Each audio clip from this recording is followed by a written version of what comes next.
วันนี้ก็แต่มีลองดูงอเรียกอันนำเจอไพ่กันเนาะดูงอเรียกอันเจอไพ่กำบันนำพี่น้องเขาขาดได้หันดูงอเรียกอันเจอไพ่กันเนาะเป็นอันดูงอเรียกอันได้จะมันได้เจอไพ่ครับ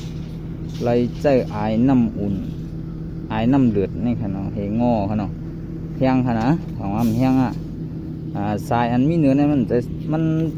สายไพ่ได้มันเป็นสายไพ่ค่ะก็น่ะมันเหมือนจังว่าสิบใส่ไพ่เข้ามาคือมาตั้งน้ำอุ่นในน่ะคือน้ำมันเดือดให้ก็ให้ออกไอเดือดให้เฮ็ดให้มันงอเรียกอะไรเฮ็ดให้มันปัดเครื่องมันนั่นน่ะพวกยุ่งกันดีมากฝุ่ยนี้ตั้งในน้ำในนี่ครับอันนี้น้ำในดึกมิวเนาะนี่ครับตั้งในน้ำไข่แห้งอีเราเขาเนี่ยนะเพราะน้ำมันนำแต่